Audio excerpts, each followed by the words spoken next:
Linnea is out now, so we're going to look at some C0 teams for her against the test dummy. We'll start with Zabai, obviously a best choice for the DPS, but we will look at a bunch of other on-fielders too for those that don't have Zabai.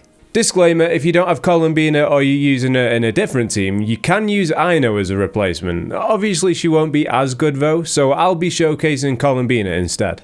Farina's an option for non-Zabai teams too, but you'll want more energy recharge on Linnea so you can pop a burst every rotation for the healing.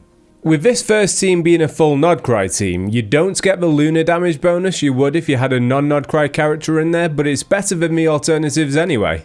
Elua holding Serenade means Columbina can hold Obad too, so she's dealing more damage.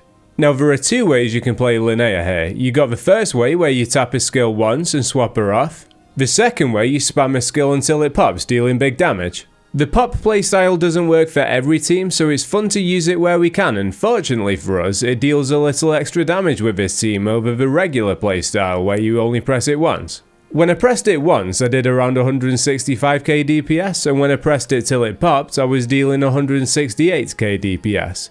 Not a big difference, but it's worth noting. If you don't have C6 Elua, using Goro instead isn't a massive drop off in team damage because you get the Luna damage bonus from having a non-Nodcry character. Also, the healing from his C4 makes him a little comfier than Elua, just in case Linnea isn't enough for you to keep Zabai above the 90% HP for the Harbinger of Dawn passive. If you go for Goro in the team mode, I'd give him Instructor and Columbina Serenade. With C6 Goro in the team, I was dealing around 164k DPS, which is only a couple thousand DPS short of C6 Elua. I'd still go with Elua if you have his C6, but him not being a necessity is a win for those that he's dodged on both banners.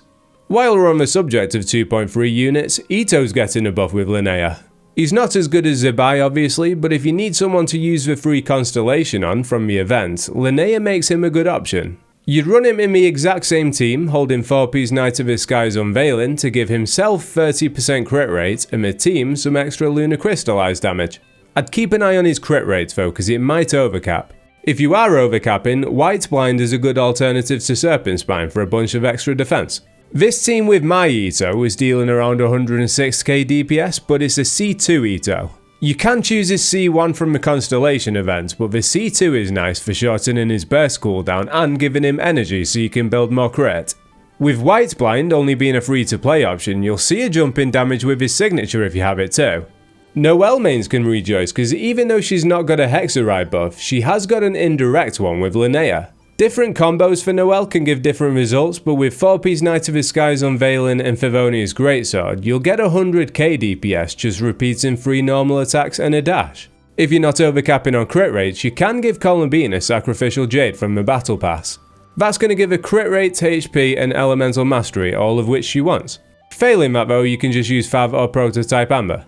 I found the team was dealing around 100k DPS, which isn't bad for a 4-star unit that, prior to Linnea, people would have been putting in the lower tiers on their tier list. Navia mains will be happy because she synergizes with Linnea too. Obviously, Navia wants Crystallized Shards for the stacks on her skill, but they recently reworked it so Lunar Crystallize is just as good. Fortunately, we're triggering it a lot in this team. You will need more energy on Linnea in this team compared to her others though.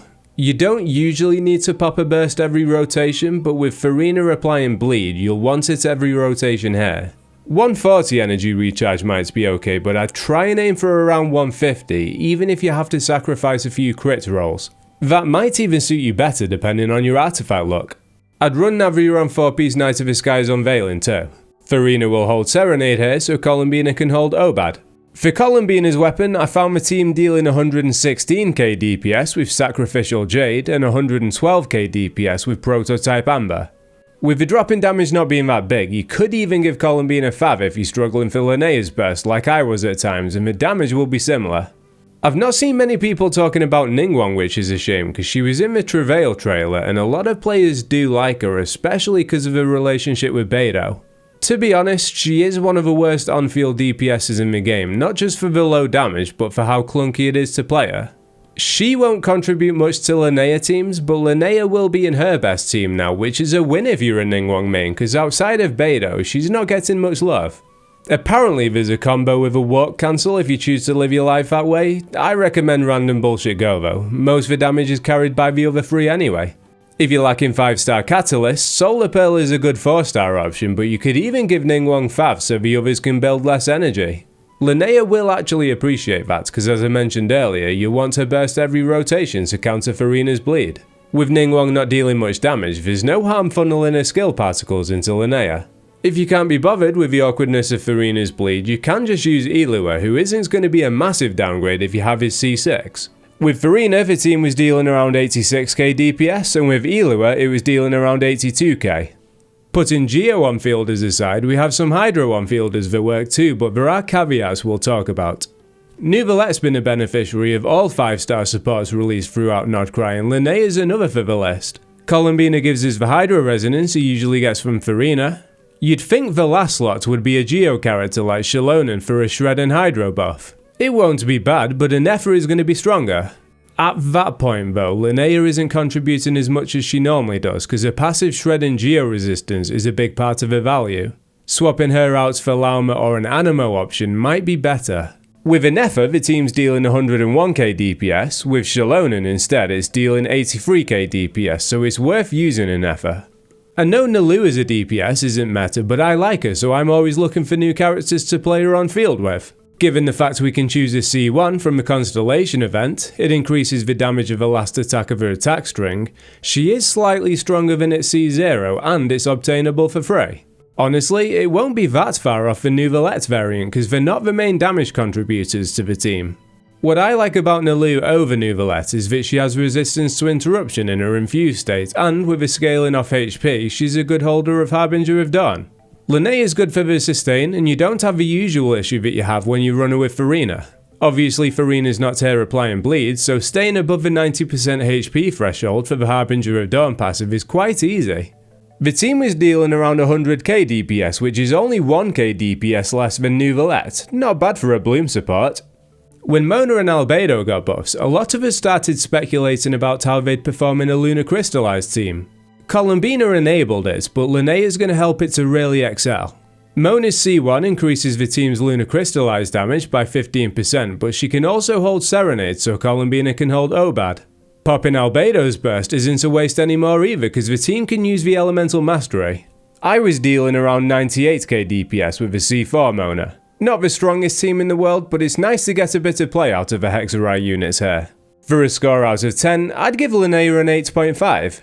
She's strong, good heals, flexible, enables Lunar Crystallize for those that don't have Zabai and want to experiment with the reaction, and the fact that she can hold the 3-star Slingshot is a win for free-to-plays. I mean, it's a win for players that aren't free-to-plays as well but wanted to commit their Primo Gems to other units like Nicole. I'll be dropping a guide with Fairy Crafting for Nicole either today or tomorrow, and I'm going to do guides for Lowen and the 4-star Anemo Girl too. Sub to the channel if you don't want to miss them, and take it easy.